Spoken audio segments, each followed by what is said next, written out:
Hamas নির্মূলে গাজায় সশস্ত্র বাহিনী পাঠাবে মধ্যপ্রাচ্যের দেশগুলো, হুঁশিয়ারি ট্রাম্পের।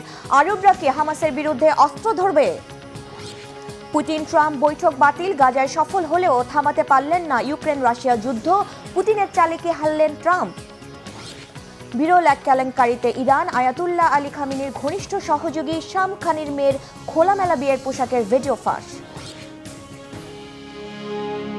আসসালামু আলাইকুম, দেখছিলেন Bangla vision world news headline. Hamas নির্মূলের স্বার্থে মধ্যপ্রাচ্যের অনেক দেশ গাজায় সশস্ত্র বাহিনী পাঠাতে রাজি আছে বলে হুঁশিয়ার করে দিয়েছেন মার্কিন প্রেসিডেন্ট ডোনাল্ড ট্রাম্প। বলেন, চরম পরিণতি তাকে বাঁচতে হলে অস্ত্র ছাড়তে হবে হামাসকে। বিশ্লেষকদের মতে কাঁটা দিয়ে কাঁটা তুলতে চান প্রেসিডেন্ট ট্রাম্প, তাই আরবদের দিয়েই হামাস দমন চান তিনি। প্রশ্ন উঠেছে, আরব দেশগুলো কি ফিলিস্তিনের সশস্ত্র সংগঠনটির বিরুদ্ধে অস্ত্র ধরবে? গাজার নিয়ন্ত্রণ আর অস্ত্র ছেড়ে নির্বাসনে যাবেন কি ফিলিস্তিনের স্বাধীনতাকামী নেতারা? বিস্তারিত মেহরাব হোসাইন খানের ডেস্ক রিপোর্টে। 10 অক্টোবর ট্রাম্প প্রস্তাবিত যুদ্ধবিরতির প্রথম ধাপ গাজায় কার্যকরের পর শত্রুপক্ষের সব অঙ্ক পাল্টে যায়। আত্মায় কাঁপন ধরিয়ে দেয় ফিলিস্তিনের স্বাধীনতাকামী সশস্ত্র সংগঠন হামাস। 2 বছরের বেশি সময়ে শত শত টন বোমা বর্ষণ আর বুলেটে ছিন্ন ভিন্ন গাজা থেকে হামাসের নাম নিশানা মুছে ফেলার খুশিতে থাকা ইসরায়েল ও তাদের দোসর রাষ্ট্রের ঘুম হারাম করার চিত্র ধীরে ধীরে ফুটে ওঠে। গাজার মোড়ে মোড়ে সশস্ত্র অবস্থান নিয়ে শক্তির জানান দেয় হামাসের অকুতভয় যোদ্ধারা, যেন এক একজন আবির্ভূত হয়েছেন হাওয়া থেকে মাটি ফুঁড়ে। এমন অবস্থায় দিনকে দিন হামাস বিরোধী হুমকির তেজ বাড়াচ্ছেন ইসরায়েলের পরম মিত্র মার্কিন প্রেসিডেন্ট ডোনাল্ড ট্রাম্প। এবার মেটাতে চান কাঁটা দিয়ে কাঁটা তোলার খায়েশ। হামাস নির্মূলের উস্কানিতে পা দেবে কি মুসলিম বিশ্ব? চরম জটিল পরিস্থিতি সামাল দিতে পারবে কি হামাস? যুক্তরাষ্ট্রের নির্দেশনা মেনে অস্ত্র না ছাড়লে হামাসের বিরুদ্ধে জোরালো, চরম আর ভয়াবহ ব্যবস্থার হুঁশিয়ারি দিয়েছেন ট্রাম্প। নিজস্ব সামাজিক মাধ্যম ট্রুথ সোশ্যালে ট্রাম্প জানিয়েছেন, গাজা থেকে হামাসকে সম্পূর্ণ নির্মূলের জন্য সামরিক অভিযানে সহায়তা দিতে মধ্যপ্রাচ্যের অনেক বন্ধুরাষ্ট্রই প্রস্তুত আছে। কোনো দেশের নাম উল্লেখ না করলেও ভূয়সী প্রশংসা করেছেন ইন্দোনেশিয়ার। গত 13 অক্টোবর মিশরে অনুষ্ঠিত আরব নেতাদের বৈঠকে ইন্দোনেশিয়ার প্রেসিডেন্ট প্রাবো সুবিয়ান্তের সাথে ট্রাম্পের পারিবারিক ব্যবসা নিয়ে ঘনিষ্ঠ কথোপকথন সে সময় আলোচনার জন্ম দেয়। সার্বিক বিশ্লেষণে ধারণা করা হচ্ছে, মধ্যপ্রাচ্যে আরব রাষ্ট্রগুলোর হামাস বিরোধী সম্ভাব্য জোটে ইন্দোনেশিয়ার অংশগ্রহণ থাকতে পারে। যদিও গাজা পুনর্গঠন প্রক্রিয়ায় শান্তিরক্ষী পাঠাতে রাজি হলেও হামাসের বিরুদ্ধে অস্ত্র ধরার আশ্বাস দেয়নি কোনো আরব রাষ্ট্র।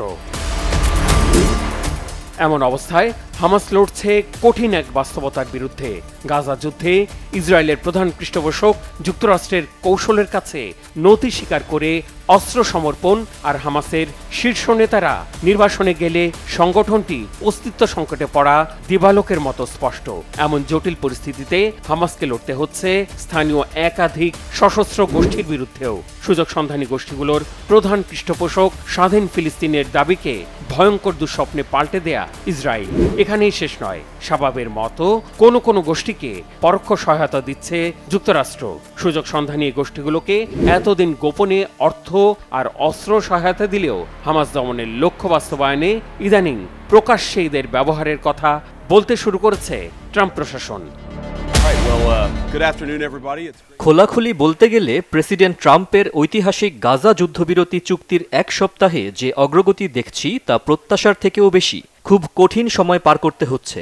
একদিকে খুনি সন্ত্রাসী গোষ্ঠী নিরপরাধ মানুষদের হত্যা করছে, অন্যদিকে ইসরায়েলি সেনাবাহিনী ব্যস্ত আত্মরক্ষায়।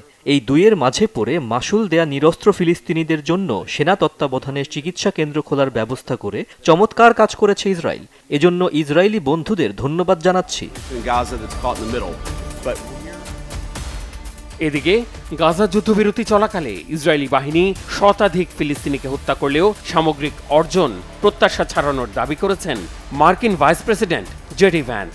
ইসরায়েল সফরে গিয়ে সদ্যমুক্ত জিম্মি ও তাদের স্বজনদের সাথে দেখা করেছেন তিনি। অবশ্য এই সফরে ফিলিস্তিনিদের অবর্ণনীয় ক্ষয়ক্ষতি আর প্রাণহানিতে নজর দেওয়ার পরিবর্তে ইসরায়েলের প্রতি স্তুতি বাক্য ফুলঝুরি বিলিয়েছেন ভ্যান্স। সাথে ছিলেন ট্রাম্পের জামাতা জ্যারেড কুশনার ও মধ্যপ্রাচ্য বিষয়ক মার্কিন দূত স্টিভ উইটকফ। মূলত ইসরায়েলের স্বার্থ অক্ষুণ্ণ রেখে গাজা যুদ্ধবিরতি বাস্তবায়নের পেছনের কারিগর এই কুশনার। তাদের এই সফরের সময় তেল আবিবে মার্কিন দূতাবাসের বাইরে মিছিল করেছেন গাজায় জিম্মিদের স্বজনরা। অবশিষ্ট লাশ ফিরিয়ে আনার পাশাপাশি চুক্তির শর্ত বাস্তবায়নের মাধ্যমে যুদ্ধবিরতি অটুট রাখার নিশ্চয়তা চেয়েছেন তারা। এদিকে রেড ক্রসের মাধ্যমে 2 জিম্মির লাশ ইসরায়েলের কাছে হস্তান্তর করেছে হামাস। যুদ্ধবিরতি চুক্তির প্রথম দফার শর্ত মেনে 28 জিম্মির মরদেহের মধ্যে মঙ্গলবার পর্যন্ত অন্তত 15টি হস্তান্তর করল হামাস। মেহরাব হোসাইন খান, বাংলা ভিশন নিউজ ডেস্ক। এদিকে ফিলিস্তিনের গাজায় যুদ্ধবিরতিতে সফল হলেও ইউক্রেন রাশিয়ার সংঘাত থামাতে ব্যর্থ হলেন মার্কিন প্রেসিডেন্ট ডোনাল্ড ট্রাম্প। রুশ প্রেসিডেন্ট ভ্লাদিমির পুতিনের সাথে ট্রাম্পের বৈঠকটি বাতিল হওয়ার পরই আপাতত বন্ধ হয়ে গেছে যুদ্ধ শেষের সম্ভাবনা। কোনো অর্থহীন বৈঠকে সময় নষ্ট করতে চান না বলে এরই মধ্যে মন্তব্য করেছেন মার্কিন প্রেসিডেন্ট। অন্যদিকে বর্তমান যুদ্ধরেখায় থামতে রাজি নয় রাশিয়া, তারা চায় আরও ভূমির দখল। ফলে প্রশ্ন উঠছে, শান্তির পথ কি বন্ধ হয়ে গেল, নাকি কূটনীতির খেলায় ট্রাম্পকে হারালেন পুতিন? হাফিজুল ইসলামের ডেস্ক রিপোর্ট। ইউক্রেন যুদ্ধ নিয়ে মুখোমুখি বৈঠকের আগেই হঠাৎ থেমে গেল ট্রাম্প পুতিনের মধ্যকার আলোচনার সম্ভাবনা। হোয়াইট হাউসের পরিষ্কার সিদ্ধান্ত, নিকট ভবিষ্যতে এই নিয়ে আর কোনো বৈঠকে বসবে না ওয়াশিংটন ও মস্কো। হাঙ্গেরির রাজধানী বুদাপেস্টে যুক্তরাষ্ট্র এবং রাশিয়ার ক্ষমতাধর 2 শীর্ষ নেতার সম্ভাব্য সম্মেলন আন্তর্জাতিক অঙ্গনে তৈরি করেছিল তুমুল উত্তেজনা। শান্তি নাকি যুদ্ধ, এমন আশা নিরাশার মাঝে দ্বিপক্ষীয় বৈঠক বাতিলের সিদ্ধান্তে প্রশ্ন উঠছে, হুট করে কেন পিছু হটলেন ট্রাম্প? কূটনীতির খেলায় এবারও কি জিতে যাচ্ছেন রুশ প্রেসিডেন্ট ভ্লাদিমির পুতিন? বুদাপেস্টে পুতিনের সঙ্গে ট্রাম্পের শান্তি সম্মেলন বানচাল হওয়ার মূল কারণ সম্ভবত ইউক্রেন যুদ্ধ নিয়ে রাশিয়ার বর্তমান অবস্থান। ইউক্রেনীয় ফ্রন্ট লাইনে রুশ হামলার তীব্রতা বৃদ্ধির ফলে ওয়াশিংটন মনে করছে সত্যিকারের যুদ্ধবিরতিতে এখন রাজি নয় ক্রেমলিন, বরং ইউক্রেনীয় বাহিনীকে পূর্বাঞ্চল থেকে সরিয়ে নিতে বলছে রাশিয়া। যুদ্ধবিরতির বাস্তব চাবিকাঠি এখন মস্কোর হাতে। আলোচনা থেকে পিছু হটে সেটাই কি স্বীকার করে নিলেন ট্রাম্প? আমি কোনো অর্থহীন বৈঠক চাই না, সময়ও নষ্ট করতে চাই না। দেখা যাক কি হয়। আমরা অনেক চমৎকার সব চুক্তি করেছি, সবই শান্তি চুক্তি, শক্ত ভিত্তি আছে এমন চুক্তি, কিন্তু এই বিষয়টা সম্পূর্ণ আলাদা। আমি বলেছি যেখানে লড়াই চলছে সেখানেই সীমা টেনে দাও, এরপর পিছু হটে যার যার ঘরে ফিরে যাও, কিছুদিন বিশ্রাম নাও। চলমান লড়াইয়ে 2 দেশ একে অপরকে হত্যা করছে, প্রতি সপ্তাহে মারা যাচ্ছে 5 থেকে 7 হাজার সৈন্য। দেখা যাক এরপর কি হয়। ইউক্রেন যুদ্ধ থামাতে যুক্তরাষ্ট্র ও রাশিয়ার শান্তি প্রস্তাবে মৌলিক পার্থক্য ক্রমেই পরিষ্কার হচ্ছে। সংঘাত থামানোর কোনো আগ্রহ নেই মস্কোর, এমন আশঙ্কার জেরে হোয়াইট হাউসের পক্ষ থেকে সম্মেলন স্থগিতের ফলে বাতিল হয়েছে মার্কিন ও রুশ পররাষ্ট্রমন্ত্রীর প্রস্তুতিমূলক বৈঠক। আপাতত সমঝোতার কোনো সম্ভাবনা না থাকলেও ইউক্রেন ও ন্যাটোর কাছে অস্ত্র বিক্রি করে দুহাতে ফায়দা লুটছে যুক্তরাষ্ট্র। এটা ভয়ঙ্কর এক যুদ্ধ, সত্যি বলতে নিষ্ঠুর যুদ্ধ, কিন্তু আমাদের তাতে তেমন প্রভাব পড়ছে না। আমরা তাদের কাছে যুদ্ধ সরঞ্জাম বিক্রি করি, ন্যাটোর কাছেও করি। ন্যাটো সেসব অস্ত্র ইউক্রেনকে দেয়। এখন আর আমরা নিজেরা কিছু দিচ্ছি না, কোনো খরচ করছি না। বাইডেন $350 বিলিয়ন খরচ করেছিলেন। আমি যদি তখন প্রেসিডেন্ট হতাম, এই যুদ্ধ কখনো শুরুই হতো না। পুতিনও সেটা জানে। তবে এই যুদ্ধ আমাদের সরাসরি ক্ষতি করছে না, সেখানে আমাদের কোনো সৈন্য নেই। যতই দিন গড়াচ্ছে ইউক্রেন ইস্যুতে শক্ত অবস্থানে যাচ্ছেন রুশ প্রেসিডেন্ট ভ্লাদিমির পুতিন। ইউক্রেনকে দনবাস অঞ্চলে রাশিয়ার দখল মেনে নিতে হবে, মস্কোর এমন শর্ত মানতে রাজি নয় ইউক্রেন ও ইউরোপ। দনবাসের বড় অংশ রাশিয়ার কাছে ছেড়ে দিতে বলেছিলেন ট্রাম্পও, কিন্তু শক্তভাবে এর বিরোধিতা করেছেন ইউক্রেনীয় প্রেসিডেন্ট ভলোদিমির জেলেনস্কি। তিনি সাফ জানিয়ে দিয়েছেন নিজ দেশের 1 ইঞ্চি ভূখণ্ডও ছাড়বে না ইউক্রেন। মস্কো ও কিয়েভের অমীমাংসিত বৈরী অবস্থান এবং ট্রাম্পের হুট করে পিছু হটার সিদ্ধান্ত আবারও অনিশ্চিত করে দিল যুদ্ধ বন্ধের সম্ভাবনা। হাফিজুল ইসলাম, বাংলা ভিশন। বিরল এক কেলেঙ্কারিতে জড়িয়ে পড়েছে ইরান। সর্বোচ্চ ধর্মীয় নেতা আয়াতুল্লাহ আলী খামেনির ঘনিষ্ঠ সহযোগী আলী শামখানির মেয়ের বিয়ের অনুষ্ঠানের একটি ভিডিও ফাঁস হয়েছে।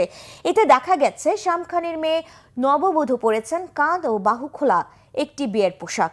ভিডিওটি প্রকাশ্যে আসার পরপরই কঠোর হিজাব আইনের জন্য দেশটির শাসক গোষ্ঠীর বিরুদ্ধে ক্ষোভে ফেটে পড়েছেন সমালোচকরা। হিজল জোবায়েরের ডেস্ক রিপোর্টে বিস্তারিত। ইরানে নারীদের হিজাব বাধ্যতামূলক, কিন্তু দেশটির সর্বোচ্চ নেতার ঘনিষ্ঠ উপদেষ্টার মেয়ের বিয়েতে তা অনুসরণ করা হয়নি। এই ঘটনায় ব্যাপক বিতর্ক দানা বেঁধেছে। সম্প্রতি ফাঁস হওয়া ভাইরাল এক ভিডিওতে দেখা গেছে স্ট্র্যাপলেস গাউন পরে বিয়ের অনুষ্ঠানে অংশ নিয়েছেন খামেনির সহযোগী আলী শাম খানের মেয়ে। শাম খানি ইরানের সুপ্রিম ন্যাশনাল সিকিউরিটি কাউন্সিলের সাবেক সেক্রেটারি এবং আয়াতুল্লাহ আলী খামেনির অন্যতম শীর্ষ উপদেষ্টা। New York Times, daily mail সহ আন্তর্জাতিক বিভিন্ন গণমাধ্যম বলছে বিতর্কিত এই ভিডিওটি 2024 সালে শাম খানের মেয়ের বিয়ের অনুষ্ঠানের। সম্প্রতি কোনো গোষ্ঠী এটি ফাঁস করেছে। শাম খানের দাবি ইসরায়েল ভিডিওটি ফাঁস করেছে। সংবাদ মাধ্যম ইরান ইন্টারন্যাশনাল তাকে উদ্ধৃত করে লিখেছে, মানুষের ব্যক্তিগত জীবন হ্যাক করা এখন ইসরায়েলের নতুন কৌশল। ইরান সরকারকে বিতর্কিত করার উদ্দেশ্যেই এটি করা হয়েছে বলে মনে করা হচ্ছে। সামাজিক মাধ্যমে ছড়িয়ে পড়া ওই ভিডিওতে দেখা যায় শাম খানি মেয়ের হাত ধরে তেহরানের বিলাসবহুল এসপিনাস প্যালেস হোটেলের ওয়েডিং হলে প্রবেশ করছেন। কনে ফাতিমে এ সময় পরেছিলেন গলা খোলা ও হাতা কাটা জামা। শাম খানের স্ত্রী পরেছিলেন নীল লেসের গাউন। তার মাথায় ছিল না কোনো ওড়না। ভিডিওতে উপস্থিত আরও কয়েক নারীও ছিলেন হিজাব ছাড়া। ভিডিওটি প্রকাশ্যে আসার সাথে সাথে শাম খানি ও সরকারের কট্টরপন্থার বিরুদ্ধে তোপ দাগতে শুরু করেছেন সমালোচকরা। তবে সাবেক ইরানি মন্ত্রী এজাতুল্লাহ জরগামি শাম খানের পক্ষ নিয়ে বলেছেন, ভিডিওতে দেখা যায় ওই অনুষ্ঠানে শাম খানি মাথা নিচু করেছিলেন এবং অনুষ্ঠানটি ছিল শুধু নারীদের জন্য। কিছু নারী ওড়না পরেছিলেন আর অন্যরা ছিলেন নিকটাত্মীয়। এরপরও সমালোচনার তীর থামছে না। সমালোচকরা বলছেন, শাম খানি বরাবরই ধর্মের নামে নারীদের ওপর কঠোর বিধান প্রয়োগের পক্ষে। 2022 সালে দেশ জুড়ে হিজাব বিরোধী বিক্ষোভের সময় শাম খানি ছিলেন ইরানের জাতীয় নিরাপত্তা পরিষদের প্রধান। হিজাব আইন লঙ্ঘনের জেরে মাশা আমিনির মৃত্যুর পর শুরু হওয়া ওই বিক্ষোভ দমনে সহিংস অভিযান চালায় সরকার। সেই শাম খানের পশ্চিমা ধাঁচে মেয়ের বিয়ে দেয়া মেনে নিতে পারছেন না সমালোচকরা। ইরানি বংশোদ্ভূত সুইডিশ পার্লামেন্ট সদস্য আলীরেজা আখন্দি এমন পরিবেশে শাম খানের মেয়ের বিয়ের অনুষ্ঠানের সমালোচনা করে এটিকে দ্বিচারিতা ও দুর্নীতির বহিঃপ্রকাশ বলে অভিহিত করেছেন। আলীরেজা বলেন, ইসলামিক রিপাবলিকের সবচেয়ে দুর্নীতিগ্রস্ত ও দমনমূলক কর্মকর্তাদের একজনের মেয়ে স্বাধীন পোশাকে এক জমকালো অনুষ্ঠানে বিয়ে করছেন। তার বাবা ক্ষমতাবান বলেই তিনি স্বাধীন। ইরানের নির্বাসিত সাংবাদিক ও অধিকার কর্মী মসিহ আলী নেজাদ সামাজিক মাধ্যম এক্সে লিখেছেন, ইসলামী প্রজাতন্ত্রের শীর্ষ আইন প্রয়োগকারী আলী শাম খানের মেয়ে পরেছেন ডানা কাটা পোশাক, অথচ ইরানে সামান্য চুল খোলা রাখায় নারীদের মারধর করা হচ্ছে। সার্বিক প্রেক্ষাপটে রেভলিউশনারি গার্ডসের সংবাদ মাধ্যম তাসনিমও শাম খানের সমালোচনা করেছে। তারা লিখেছে, ইসলামী প্রজাতন্ত্রের কর্মকর্তাদের জীবনযাপন আরও সাদামাটা ও শালীন হতে হবে, যাতে তাদের পক্ষে দুটো কথা বলা যায়। তবে তারা ব্যক্তিগত ভিডিও প্রকাশ করাকে অনৈতিক বলেও মন্তব্য করেছে। হিজল জোবায়ের, বাংলা ভিশন। মার্কিন হুমকি মোকাবেলায় বৈশ্বিক সমর্থন চেয়েছেন কলম্বিয়ার প্রেসিডেন্ট গুস্তাভো পেট্রো। এক্ষেত্রে পূর্ণ সামরিক ও মানসিক সমর্থন নিয়ে পাশে থাকার আশ্বাস দিয়েছেন ভেনেজুয়েলা। সম্পর্কের চরম অবনতিতে যুক্তরাষ্ট্র থেকে রাষ্ট্রদূত ফিরিয়ে নিয়েছে কলম্বিয়া। যুক্তরাষ্ট্রের হুমকি মোকাবেলার কৌশল নিয়ে মন্ত্রিসভার জরুরি বৈঠকে কথা বলেছেন কলম্বিয়ার প্রেসিডেন্ট পেট্রো। রাজধানী বোগোটায় অনুষ্ঠিত এই বৈঠক থেকেই সম্ভাব্য মার্কিন আগ্রাসন প্রতিরোধে বিশ্ব নেতা আর মিত্র দেশগুলোর সহায়তা চেয়েছেন তিনি। নীতিহীন বক্তব্য আর কুৎসা রটানোর অভিযোগ তুলে ট্রাম্পের তীব্র সমালোচনা করেন তিনি। এদিকে কলম্বিয়ার পাশে থেকে সম্ভাব্য মার্কিন আগ্রাসন প্রতিরোধে সার্বিক সহায়তার প্রতিশ্রুতি দিয়েছেন সামরিক মহড়া পরিদর্শনে যাওয়া ভেনেজুয়েলার প্রতিরক্ষা মন্ত্রী ভ্লাদিমির পাদ্রিনো। পূর্ণ সামরিক প্রস্তুতি নিয়ে কলম্বিয়া সীমান্তে সেনা মোতায়েনের ঘোষণাও দিয়েছেন তিনি। বলেছেন, যুক্তরাষ্ট্রের কাছে মাথা নত করার কোনো সুযোগ নেই। যুক্তরাষ্ট্রে মাদক পাচারের অভিযোগ একাধিক নৌযান ক্ষেপণাস্ত্র হামলায় ডুবিয়ে দিয়ে কলম্বিয়ার ওপর বাড়তি শুল্ক আরোপের হুমকি দিয়েছেন মার্কিন প্রেসিডেন্ট ট্রাম্প। কলম্বিয়ার প্রেসিডেন্ট পেট্রোকে মাদক চোরা কারবারির নেতা বলেও আখ্যায়িত করেছেন। সেই সাথে যুক্তরাষ্ট্রের কাছে পাওনা অর্থও আটকে দেওয়ার হুমকি দিয়েছেন ট্রাম্প। মার্কিন প্রেসিডেন্ট ডোনাল্ড ট্রাম্পের মতোই কঠোর নীতি বাস্তবায়নের পথে হাঁটছেন জাপানের নয়া প্রধানমন্ত্রী আয়রন লেডি খ্যাত সানাই তাকাইচি। ক্ষমতা গ্রহণের কয়েক ঘন্টার মধ্যেই জাপানের ইমিগ্রেশন মন্ত্রণালয় নামে একটি নতুন ক্যাবিনেট স্তরের মন্ত্রণালয় গঠনের ঘোষণা দিয়েছেন তাকাইচি। ফলে ধারণা করা হচ্ছে জাপান থেকে অবৈধ অভিবাসীদের বের করতে ট্রাম্পের মতোই কঠোর নীতি বাস্তবায়নের পথে হাঁটছেন জাপানের নয়া প্রধানমন্ত্রী। মীর ফজলে রাব্বির ডেস্ক রিপোর্ট।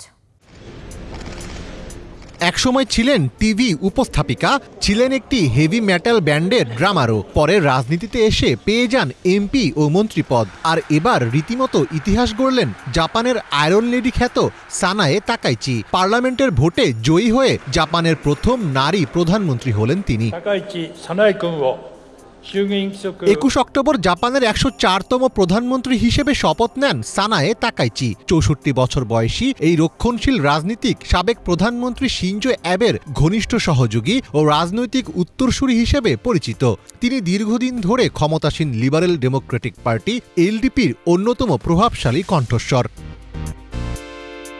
তাকাইচি একজন কট্টর ডানপন্থী নেত্রী। চীন বিরোধী অবস্থান ও রক্ষণশীল সামাজিক দৃষ্টিভঙ্গির জন্য তাকাইচি বেশি পরিচিত। তাকাইচি নিজেকে যুক্তরাষ্ট্রের নির্ভরযোগ্য অংশীদার হিসেবে উপস্থাপন করেছেন। তাকে মার্কিন প্রেসিডেন্ট ডোনাল্ড ট্রাম্পের ভাবশিষ্য হিসেবেও দাবি করেন অনেকে। নিজের কথাতেও তেমন ইঙ্গিত দিচ্ছেন তিনি। ক্ষমতা গ্রহণের পর নিজ বক্তব্যে যুক্তরাষ্ট্রের সাথে সম্পর্ক উন্নয়নে বিশেষভাবে জোর দিয়েছেন তাকাইচি। আমি খুব শীঘ্রই মার্কিন প্রেসিডেন্ট ডোনাল্ড ট্রাম্পের সাথে দেখা করব এবং জাপান যুক্তরাষ্ট্র সম্পর্ককে নতুন উচ্চতায় উন্নীত করব। আশা করছি ট্রাম্পও জাপান সফরে আসবেন। যদি আমি তার সাথে দেখা করতে পারি তাহলে জাপান এবং মার্কিন যুক্তরাষ্ট্র যে সমস্যাগুলোর মুখোমুখি হচ্ছে সেগুলি নিয়ে খোলামেলা মতামত বিনিময় করব। আমি দুই দেশের শীর্ষ নেতাদের মধ্যে আস্থার সম্পর্ক আরও গভীর করতে চাই। জাপানি কূটনীতিকে এমন একটি স্থানে ফিরিয়ে আনা হবে যেন আমরা বিশ্বের কেন্দ্র হিসেবে বিকশিত হতে পারি। মার্কিন প্রেসিডেন্ট ডোনাল্ড ট্রাম্পও তাকাইচির প্রশংসা করেছেন। তিনি তাকাইচিকে অত্যন্ত প্রজ্ঞাবান ও দৃঢ়চেতা নেতা বলে অভিহিত করেছেন। জাপানের সরকারি সূত্রের বরাতে বিভিন্ন গণমাধ্যম জানিয়েছে আগামী 27 অক্টোবর ট্রাম্প জাপান সফরে আসতে পারেন। ফলে ট্রাম্পের বিতর্কিত অভিবাসী নীতির ছোবল এবার জাপানেও পড়তে পারে বলে আশঙ্কা করছেন অনেকে। ধারণা করা হচ্ছে জাপান থেকে অবৈধ অভিবাসীদের বের করতে ট্রাম্পের মতোই কঠোর নীতি বাস্তবায়নের পথে হাঁটছেন তাকাইচি। প্রধানমন্ত্রী হিসেবে দায়িত্ব পালন শুরু করতে না করতেই জাপানের ইমিগ্রেশন মন্ত্রণালয় নামে একটি নতুন ক্যাবিনেট স্তরের মন্ত্রণালয় গঠনের ঘোষণা দিয়েছেন তাকাইচি। এটি পূর্বে বিচার মন্ত্রণালয়ের অধীনে একটি বিভাগ হিসাবে পরিচালিত হলেও তাকাইচি এটিকে স্বতন্ত্র মন্ত্রণালয়ে উন্নীত করেছেন। শপথ নেওয়ার কয়েক ঘন্টার মধ্যেই তিনি 19 সদস্যের ক্যাবিনেট ঘোষণা করেন এবং ইমিগ্রেশন মন্ত্রণালয় গঠনের পরিকল্পনা প্রকাশ করেন। আর এই জাপান ফার্স্ট নীতি বাস্তবায়নে বাজেট বরাদ্দ করা হয়েছে প্রায় 330 মিলিয়ন মার্কিন ডলার।